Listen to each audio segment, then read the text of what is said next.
Bonjour à toutes et à tous.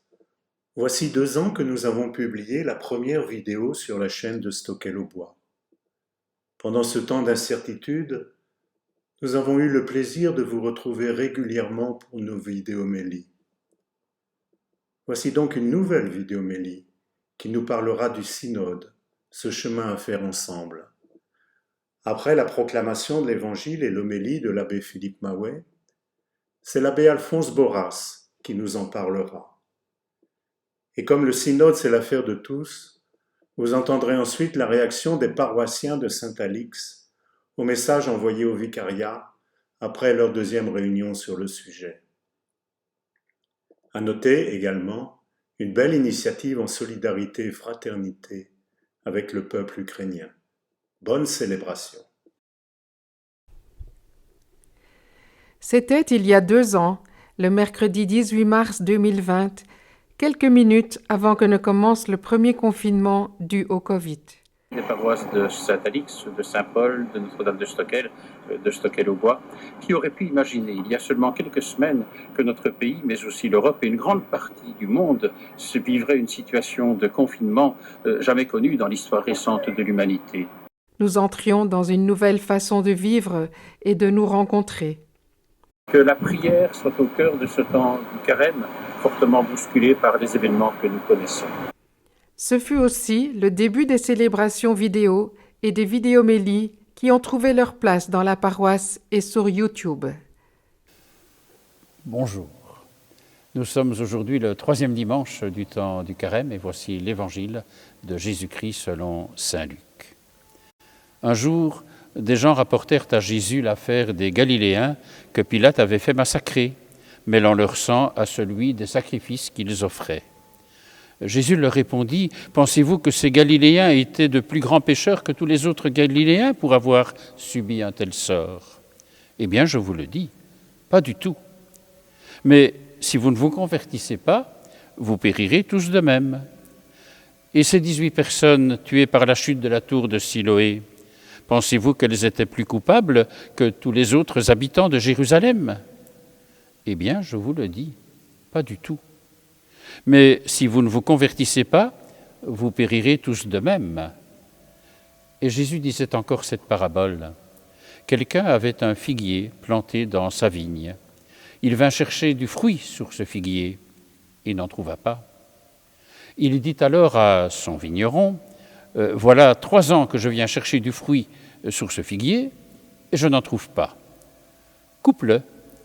À quoi bon le laisser épuiser le sol ?»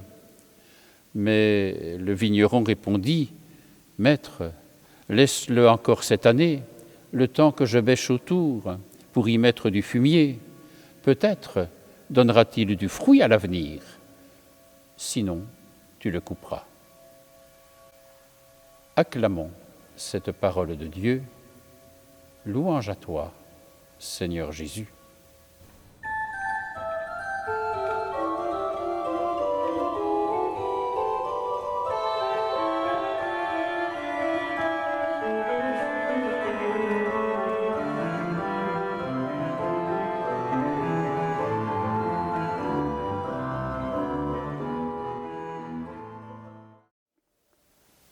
Frères et sœurs, en ce 3e dimanche du temps du carême, il est peut-être intéressant de reprendre ce qui déjà nous a été dit dans les étapes dominicales de ce temps qui nous conduit à Pâques. Rappelez-vous, le 1er dimanche, c'était les tentations, ce sont les tentations du Christ au désert, mais après le désert des tentations est venu, dimanche passé, la montagne de la transfiguration.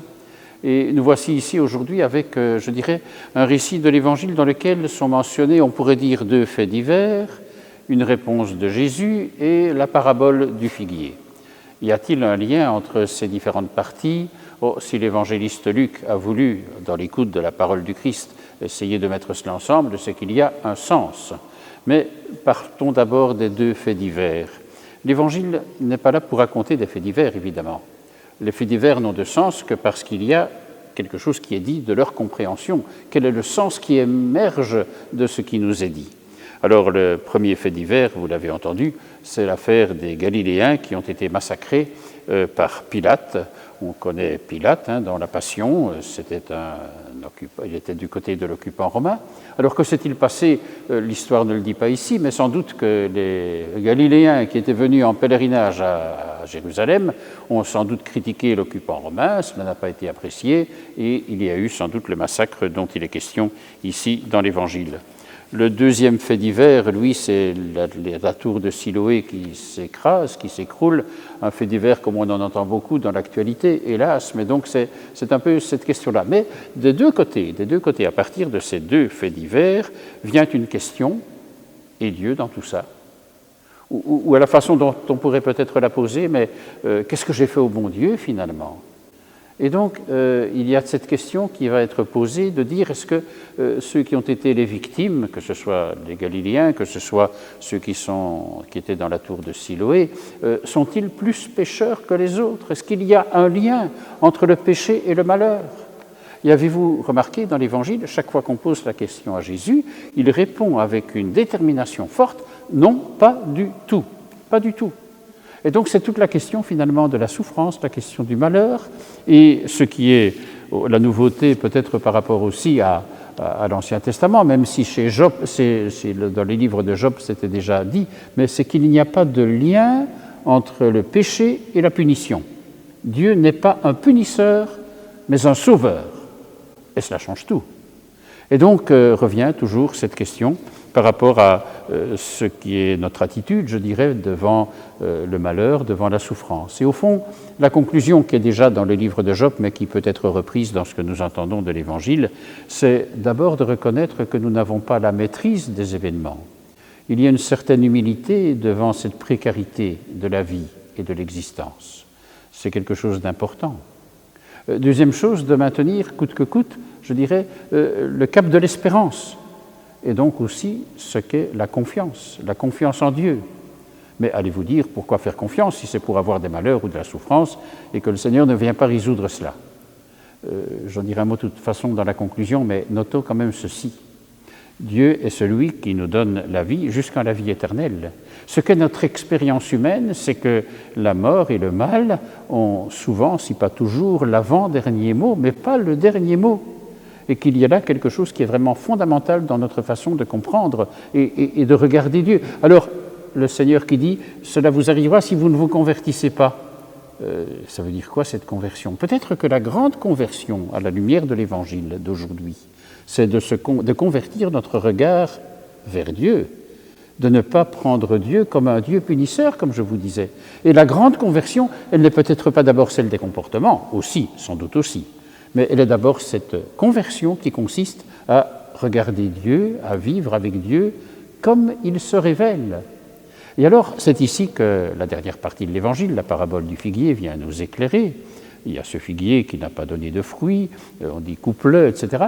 Et alors il y a cette demande de dire attendons encore un an, on va bêcher, on va peut-être l'arroser, faire en sorte qu'il produise du fruit, et on verra dans un an. Si dans un an il ne produit pas toujours, on le coupera. Mais, il y a ici, je dirais, quelque chose qui nous est dit de l'Évangile au niveau de la patience et de l'indulgence. Et je crois que Dieu qui se révèle comme Dieu miséricordieux est un Dieu de patience et un Dieu de miséricorde. Et c'est vrai que cette indulgence de Dieu, eh bien, je crois qu'elle est à retrouver. Ce mot de l'indulgence, on l'a peut-être, je dirais, un peu vieilli, ces temps-ci, il a vieilli dans certaines expressions, mais c'est un beau mot. Retrouvons l'indulgence de Dieu et la patience de Dieu. Et je voulais terminer en redisant ceci. Vous savez, par rapport à ces grosses questions qui sont quand même d'abord un grand mystère, de la souffrance, du malheur, de la mort, de ce qu'est la vie, et je dirais de ce rapport entre toutes ces questions et Dieu, je crois qu'on se trompe toujours si on essaye de comprendre la relation avec Dieu en termes de causalité, la cause de. Dieu n'est pas celui qui est la cause, il est le créateur, mais ce n'est pas la même chose. Et il est le sauveur, et que la relation avec lui, elle s'exprime dans l'alliance. Telle est, je crois, cette bonne nouvelle de l'Évangile qui nous est donnée aujourd'hui. Alors puissions-nous, au cœur des événements, et ils sont nombreux, on ne va pas faire la liste, mais que ce soit de la guerre en Ukraine jusqu'à tous les événements que nous vivons, il y a là à se poser la question quand même. alors de redécouvrir peut-être, un petit peu comme le disait le pape Jean XXIII dans son encyclique Pacem in Terris, paix sur la terre, la paix a besoin de 4 piliers, la vérité, la liberté, la justice et la charité. Et bien qu'au cœur des événements et à la lumière de l'Évangile, nous puissions porter cela comme des artisans de paix, des bâtisseurs d'amour que nous avons à être, je nous le souhaite au cœur de ce carême. Amen. Dans le cadre de cette démarche synodale qui est la nôtre dans la paroisse à Saint-Alix, dans l'unité pastorale de Stockel-au-Bois, j'ai invité l'abbé Alphonse Borras. Il est membre de l'équipe de coordination de la commission théologique au service et en vue du synode des évêques en 2023, et donc à ce titre à Rome dans la préparation aussi pour ce synode. Il est aussi vicaire général émérite du diocèse de Liège. Je veux vraiment le remercier d'avoir répondu à notre invitation. Et après son intervention, nous aurons un reportage réalisé dans la paroisse Saint-Alix, et à partir de réunions, à partir de rencontres qui nous diront comment, je dirais, les chrétiens de notre paroisse voient cette démarche synodale et y participent vraiment. Bonjour, chers amis de la paroisse Saint-Alix, je vous remercie pour l'invitation qui m'a été adressée pour vous entretenir, vous parler du prochain synode des évêques en octobre 2023. Mais c'est bien difficile de trouver l'expression juste pour dénommer l'événement, car l'événement a déjà été entamé il y a plusieurs mois, d'abord par l'invitation du pape François adressée aux évêques de l'Église catholique de prévoir ce synode d'abord pour octobre 2022 et puis pour octobre 2023. Et alors cette phase d'entrée en synode entamée déjà il y a plusieurs mois a en quelque sorte été nourrie dès le mois de septembre par un document préparatoire pour ce que le pape aime bien appeler une démarche synodale. Donc on est dans un processus, on est dans un cheminement.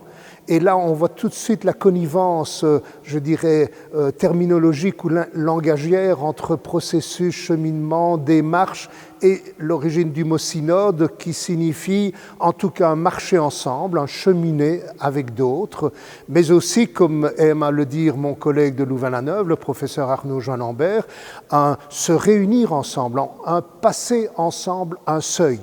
Car chaque fois que l'Église tient conseil, c'est bien ça le sens d'une assemblée synodale, on s'arrête, on fait le point, on se pose, eh bien c'est pour repartir. Et chaque fois qu'elle s'arrête pour repartir, c'est toujours en tenant compte de la vie tout autour d'elle, des signes des temps, c'est-à-dire de la présence de Dieu dans ce monde, qui ne parle pas uniquement dans la communauté chrétienne ou dans l'Église catholique, mais dans le monde d'aujourd'hui.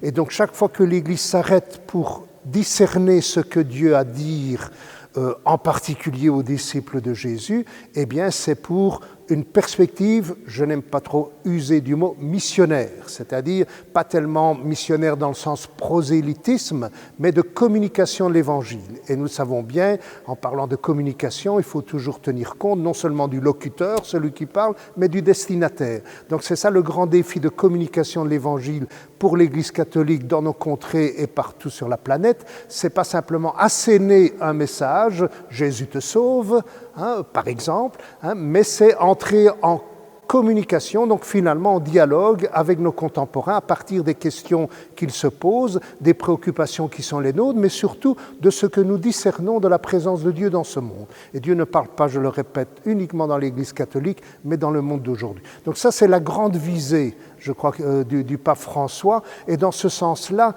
il arrive à plus de 50 ans après la fin du Concile Vatican II à ressaisir, à se réapproprier, je dirais, de ce qu'est l'Église et ce que les pères conciliaires ont voulu dire il y a plusieurs décennies, à savoir c'est un peuple en marche. Et rappelons-nous ce passage dans Lumen Gentium au numéro 9, où on dit ce peuple messianique aux allures d'un petit troupeau.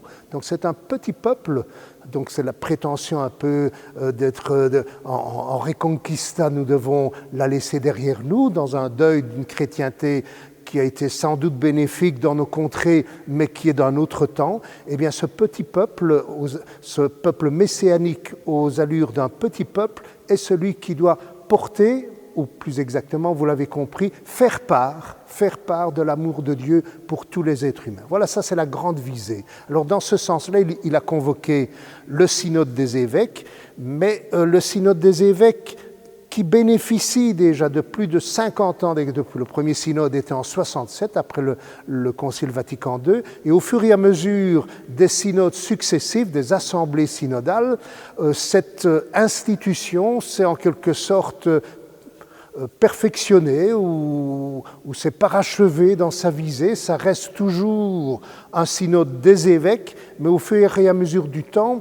ce synode des évêques qui au départ était d'abord, je dirais, une instance auprès du pape pour le conseiller, le soutenir, l'encourager le cas échéant pour la mission sur le plan de toute l'Église, donc plutôt une aide des évêques à la primauté pontificale, eh bien, au fur et à mesure du temps, on a mis en valeur ou en exergue que c'est tout autant un événement collégial d'évêques autour du pape pour la mission de toute l'Église. Mais évidemment, cette mission de toute l'Église, si on revient avec la grande intuition de Vatican II d'un peuple en marche, c'est un peuple en marche qui n'est pas entre ciel et terre, mais qui chemine dans l'histoire. Donc forcément, cette vision de l'Église de Vatican II que le pape François se réapproprie et qu'il veut en quelque sorte nous partager pour qu'on prenne conscience du grand patrimoine du Concile, c'est toujours un renvoi à l'Église locale, à l'Église qui est en un lieu, pas simplement une localité, pas simplement un territoire, une circonscription géographique, mais l'Église qui est quelque part dans un terroir, dans une histoire, donc dans une société bien déterminée. Et donc dans ce sens-là, on voit tout de suite la connexion, une invitation, une démarche synodale au peuple de Dieu pour que là où il est ancré, là où il est enraciné, c'est-à-dire là où il marche, parce que c'est vrai que la métaphore de l'enracinement pourrait être trop statique, mais là où il se déploie, il soit attentif à la présence de Dieu, à ce que Dieu a à lui dire. Donc c'est tout. On voit que dans une démarche synodale telle que le pape le veut, et qui n'est pas radicalement nouvelle, on pourra y revenir tout à l'heure, dans une démarche synodale telle que le pape nous invite à la vivre, il s'agit, et ce sont des mots-clés, vraiment des mots-clés, de s'écouter, de discerner et d'élaborer des décisions ensemble. Voilà, c'est des choses que nous pratiquons, à vrai dire, ici je parle comme belge, à partir de la réalité belge dans laquelle j'ai grandi ces dernières décennies, je pense qu'il y a là enfin comment dirais-je, une réconciliation avec des attentes très fortes des catholiques en Belgique, c'est-à-dire d'être en quelque sorte traités comme des adultes et d'être des partenaires dans la mission.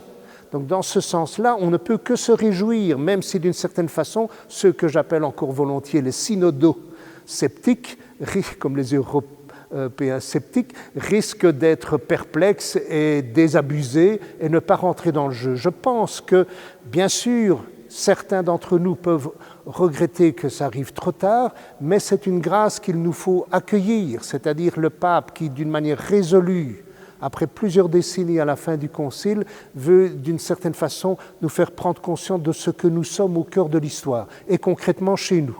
Donc, alors, une des nouveautés dans cette institution synodale, l'institution du synode des évêques, est non pas tellement la consultation, car depuis le départ, c'est-à-dire depuis le premier synode en 1967, le synode connaissait une phase de préparation.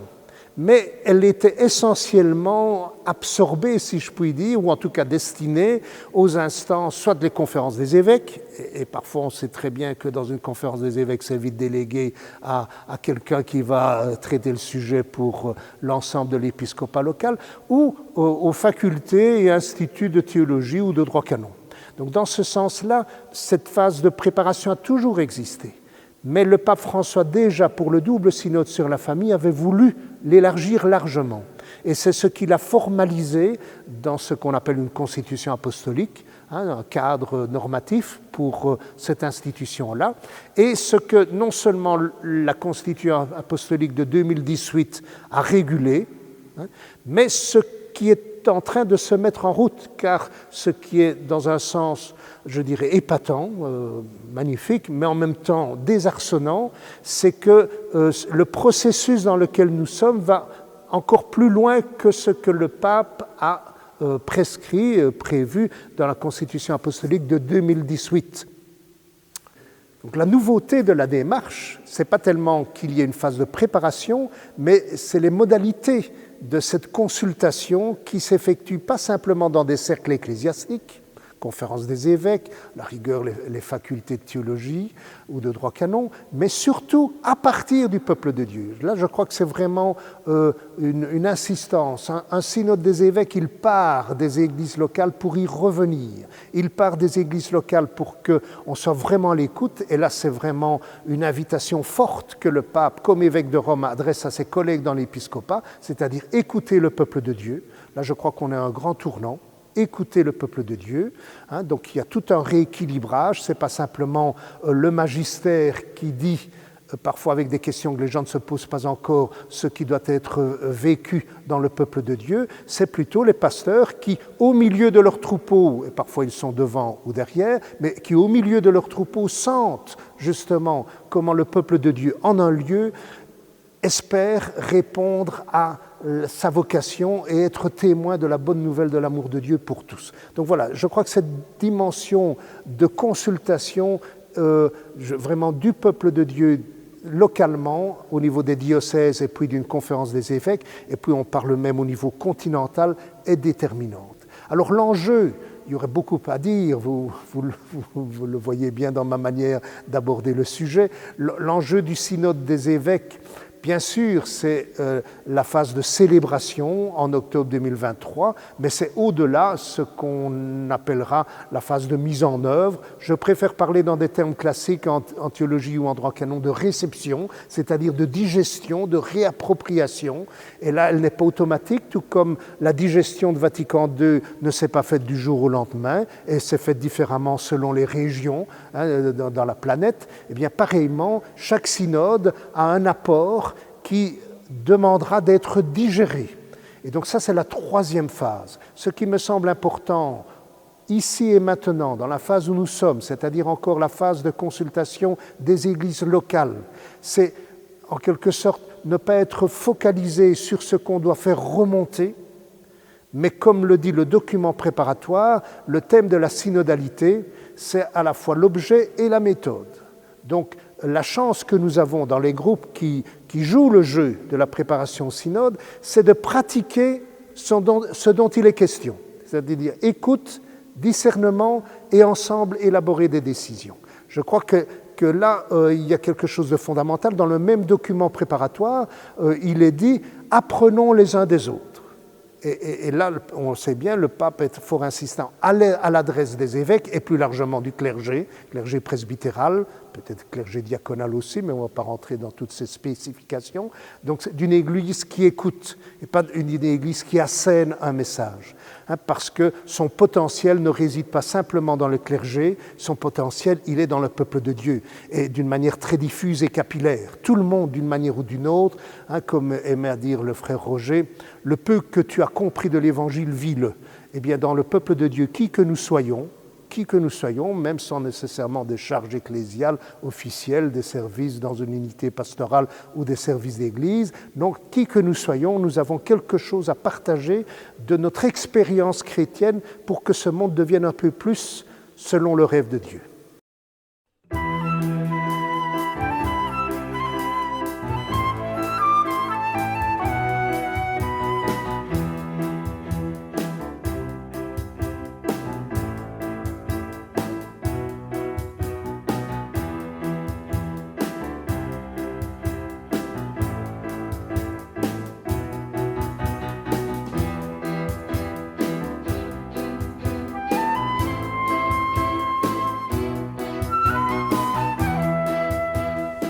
Deuxième étape de notre démarche synodale en lien d'Église. Rappelez-vous, le 16 novembre dernier, nous avons d'abord constaté et on s'est écouté. C'était une démarche importante de prendre le temps de l'écoute, avec le fait de ne pas devoir répondre à l'autre, de ne jamais dire « je suis d'accord, je ne suis pas d'accord », etc. Ça a été frustrant pour certains, je le sais, pour moi aussi. Mais voilà, c'était la première étape. Je crois qu'elle était riche et qu'elle était importante à faire. Aujourd'hui, deuxième étape, c'est de rêver. de rêver, j'y viens tout de suite, mais c'est cette étape qui finalement permet d'élargir quand même un petit peu l'horizon et de découvrir ce vers quoi nous voulons marcher. Et la troisième étape, ce sera la faisabilité. Est-ce que tous ces rêves finalement sont possibles dans le concret? Ou bien est-ce qu'on reste dans son petit nuage et finalement on n'ira pas plus loin? Rêver, c'est donc quelque part oser y croire, mais avec un rapport à la réalité. Et puis, de voir aussi que nos rêves peuvent être, je dirais, des rêves en Église. Il y a les rêves personnels, et je crois que ça, on va partir de là, mais ce serait génial si on peut arriver à faire un rêve commun, un rêve d'Église, et donc de ne pas être simplement tout seul à rêver, mais de pouvoir ainsi écouter et puis réagir et puis avancer dans ce que sont les rêves de chacun et vivre cela au cœur de cette démarche. Voilà, c'est un petit peu ce que je voulais introduire pour préciser cette démarche dans laquelle nous sommes. Et merci d'être là, d'avoir affronté la pluie en ce jour et quand même de pouvoir ainsi partager ce que nous voulons dire par rapport à nos rêves au plan du synode qui n'est pas terminé puisque nous allons jusqu'en octobre 2023. Donc voilà, une étape à laquelle il est important de s'arrêter. On ne va pas s'y attarder, mais on s'y arrête. Et merci de le faire de le faire ensemble en tout cas.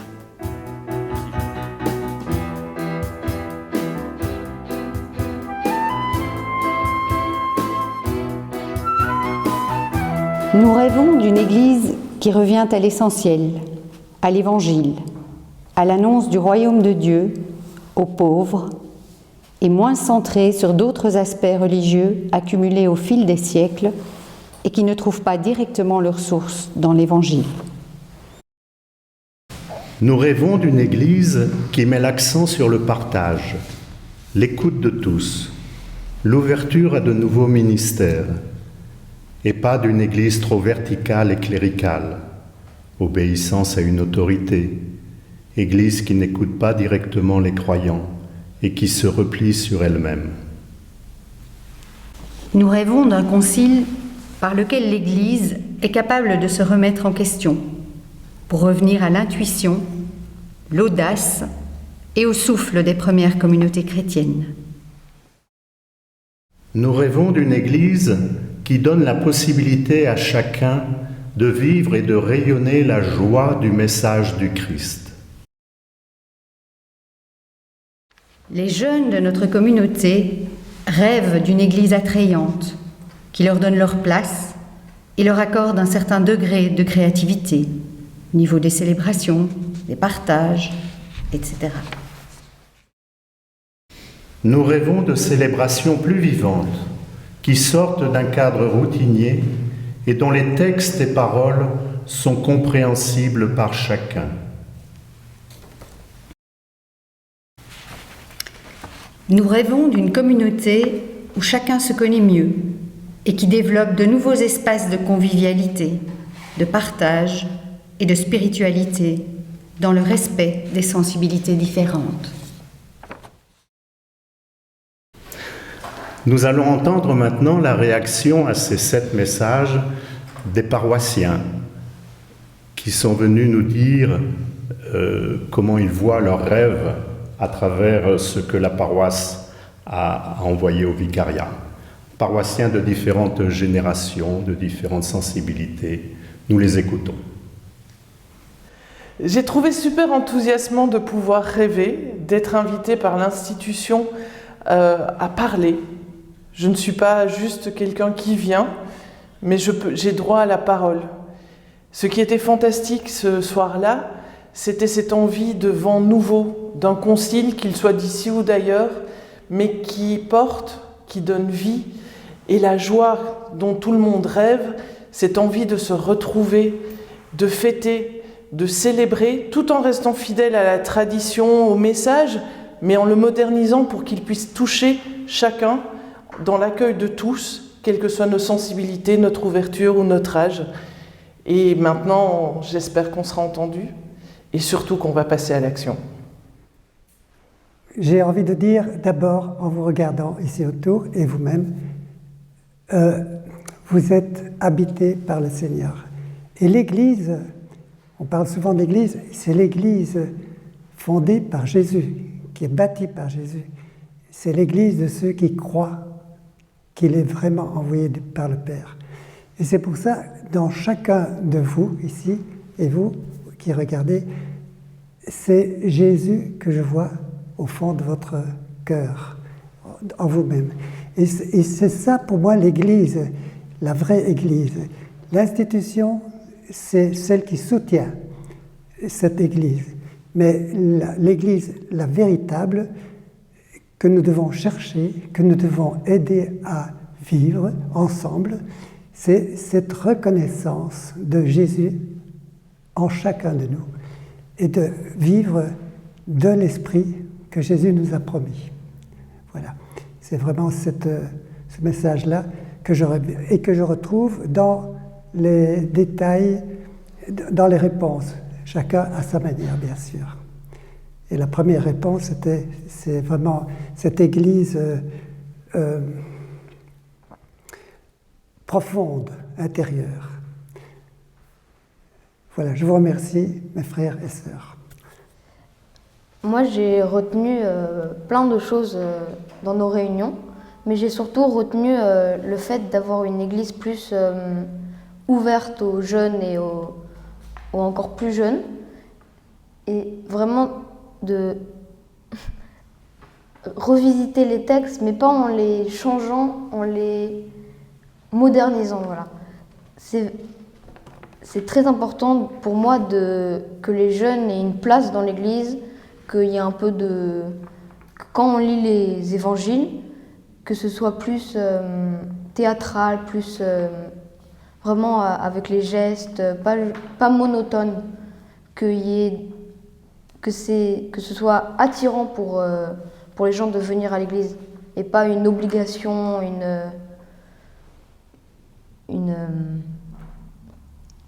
une habitude, mais que ce soit vraiment de la joie pour y aller, de l'attirance encore une fois. Voilà. Eh bien, notre groupe a parlé entre autres de verticalité et d'horizontalité. Et moi, je rêve un petit peu de me retrouver en Église plutôt que venir à l'Église. Que ce beau lieu soit un lieu de partage. Je rêve même qu'on puisse avoir des synodes paroissiaux, 1 à 2 fois par an, où, comme les premières communautés, on se retrouve à partager l'Évangile, pas à l'écouter, mais à le partager, l'écouter ensemble. C'était leur force. Et puis aussi, peut-être en communauté et dans l'Église, de parler de l'organisation de la vie communauté. Ça, c'est un premier rêve, plus d'horizontalité, plus de vie en communauté d'Église. C'est peut-être ça la Sainte Église catholique, en fin de compte. Et alors le second rêve que j'aurais, et que notre groupe d'ailleurs a exprimé, c'est plus de joie, plus de rayonnement. Il y a d'innombrables initiatives à Bruxelles. L'Église de Bruxelles rayonne, mais elle rayonne discrètement. Alors c'est peut-être une bonne chose, mais pour nous chrétiens, ce serait peut-être mieux de mieux savoir ce qui se passe, de mieux participer, de mieux écouter. Ça nous permettra à nous d'être plus joyeux, de rayonner davantage, ce dont nous devons être fiers. Voilà, c'est un petit peu ça que j'ai retenu de nos réunions. Alors moi, dans un premier temps, ce que je trouve, c'est qu'on a une très très grande chance de pouvoir participer à cette réflexion pour le synode. C'est une très grande chance d'avoir cette opportunité de rêver l'Église de Bruxelles pour son avenir. On vit dans une époque qui est difficile, par des raisons sanitaires, économiques, politiques, c'est que des mauvaises nouvelles toute la journée. Je trouve que c'est extraordinaire d'avoir la possibilité de voir un avenir positif et de voir tout ce qui pourrait être bien à l'avenir grâce à nous. Et en regardant les 7 éléments qui sont ressortis des réunions de la paroisse, je trouve qu'il y a 3 choses qui ressortent autour d'un très grand thème qui est l'ouverture. D'abord l'ouverture de l'institution Église, parce qu'on essaye de mettre à jour sans effacer le message qui essaye d'être transmis depuis de nombreuses années. Une ouverture vers les jeunes, qui sont le souffle dont l'Église a toujours eu besoin et qui l'a toujours porté. Et une ouverture vers les autres religions, les autres paroisses, et même les autres personnes de la communauté de Stockel-au-Bois, qu'on ne connaît pas forcément, même si on se retrouve le dimanche, ou le samedi, ou dans différentes activités. Et j'ai trouvé surtout ce qui ressortait, c'était une grande joie et une grande bienveillance dans tout ce qui était proposé. C'était toujours faire avancer l'Église, mais sans faire table rase de ce qui avait existé jusqu'à présent. Donc voilà, j'espère que ce message sera entendu et qu'il pourra vraiment faire évoluer les choses. Si ceci se veut une conclusion de ce que nous avons partagé au cœur de cette vidéomélie, ce n'est pourtant pas une conclusion, parce que demain nous attend et on sait que le synode n'est pas terminé. Il va jusqu'en l'automne 2023 et donc il nous faut poursuivre la route. Mais nous avons voulu marquer l'étape sans nous attarder, je crois que c'était important. Alors nous avons voulu rêver. Et l'étape suivante, ce sera de rêver que nos rêves deviennent peut-être des réalités, mais pas d'abord. Parce que je crois qu'il faut d'abord essayer de voir comment sont les faisabilités de ces rêves que nous avons exprimés. Et ça, c'est encore un autre projet, mais c'est véritablement quelque chose qui nous sera donné au cœur de l'étape suivante. Alors peut-être deux remarques. Je voudrais peut-être inviter chacun à écouter les rêves qui ont été exprimés par les autres que nous. Et je crois que c'est important d'être attentif aux rêves qui sont exprimés pour que ce ne soit pas simplement nos rêves personnels qui deviennent faisables ou réels, parce que sinon ça risque d'être des caprices ou des obsessions, mais véritablement d'être un souffle vers l'avenir. Et puis, deuxième remarque, c'est peut-être de prendre le temps du discernement. Je crois que c'est important entre fidélité et créativité qu'il y ait le discernement pour que l'écart entre les deux ne soit pas trop grand. Et cela aussi fera l'objet de l'étape qui va venir. Alors nous voici donc invités à aller vers l'avant et à ce stade je voudrais surtout remercier tous ceux qui ont participé jusqu'ici à cette démarche synodale. Et peut-être s'il y a encore un rêve avant d'arriver aux faisabilités, mais pour que ça devienne vraiment faisable et réel, c'est peut-être de rêver que notre Église devienne, je dirais, en état de synode permanent. Qu'à l'automne 2023, qui serait une étape importante, on puisse se dire, eh bien maintenant on va poursuivre, que le synode soit véritablement un état d'église dans lequel nous sommes, pour que l'église soit davantage communion et qu'on avance ainsi sur les chemins qui sont ceux de son avenir, dans l'espérance et dans le souffle de l'esprit.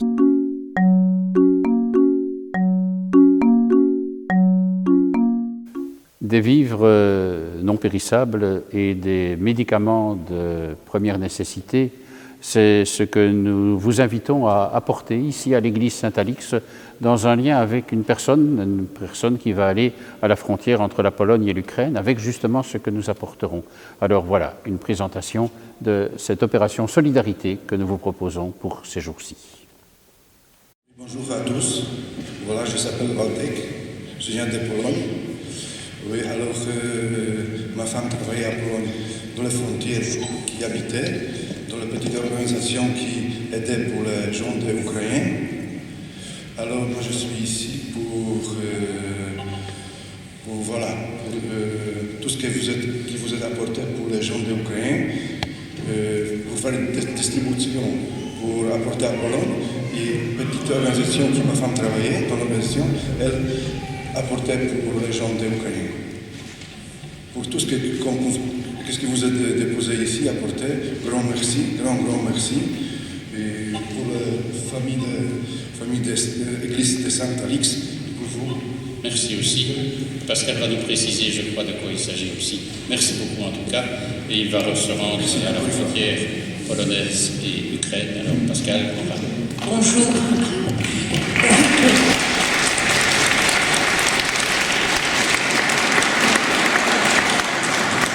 Oui, merci à Waldek qui se dépatouille avec le français comme il peut, donc c'est génial. Moi, je voudrais juste peut-être ajouter quelques détails, peut-être des détails d'organisation. On va vous donner un petit folder à la sortie avec un appel pour des vivres, mais les vivres uniquement des boîtes à conserve, c'est-à-dire pas de berlingots, pas de boîtes en carton, pas de sachets, uniquement des boîtes de conserve en métal. Voilà. Il y a aussi un appel concret pour des médicaments de base.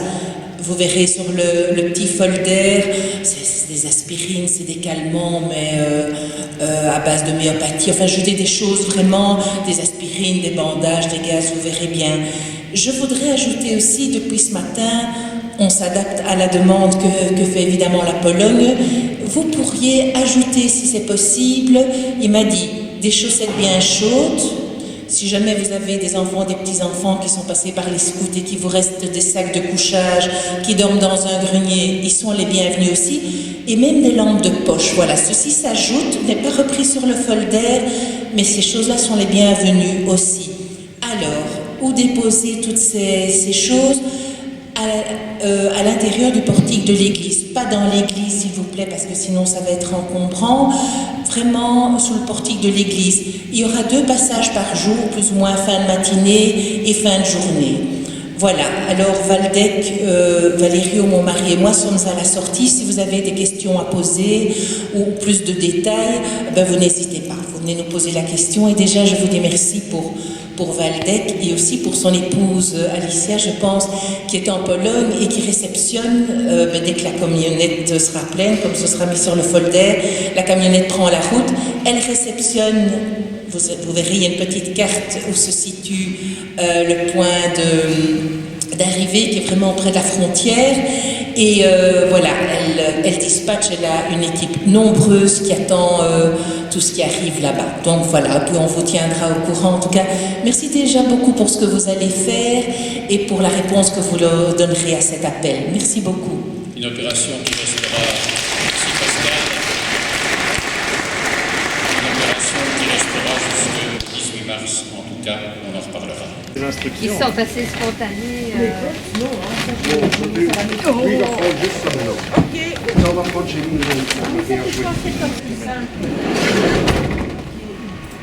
Donc tu sais, les méthodes. Elle va lancer ici. Ah, pour la vidéo. C'est le comité d'accueil. Ah oui, tu n'as pas reçu, toi. Oui. De France qui est né. Oui, Belgique aussi. Oui, des plats. Drapeau. Vraiment une belle opération de solidarité. Merci à l'abbé Alphonse Borras d'avoir été notre invité au cœur de cette vidéomélie, à tous ceux et celles qui ont participé à la réflexion synodale dans laquelle nous sommes engagés. Nous concluons par la prière de ce 3e dimanche du temps du carême. Tu es la source de toute bonté, Seigneur, et toute miséricorde vient de toi. Tu nous as dit comment guérir du péché par le jeûne, la prière et le partage. Écoute l'aveu de notre faiblesse. Nous avons conscience de nos fautes. Patiemment, affermis-nous dans ton amour. Nous te le demandons par Jésus-Christ, ton Fils, notre Seigneur et notre Dieu, qui vit avec toi, Père et l'Esprit Saint, pour les siècles des siècles. Amen. Oui, le Seigneur est avec vous, avec chacun de nous. Que le Seigneur, en sa grande tendresse, nous bénisse et nous garde, lui qui est Père, Fils et Saint-Esprit. Amen. Je vous souhaite un bon dimanche, bien sûr. Nous aurons une prochaine vidéomélie dans 15 jours. Nous vous fixons rendez-vous. Je vous souhaite une bonne semaine, un bon carême surtout. Au revoir. À très bientôt.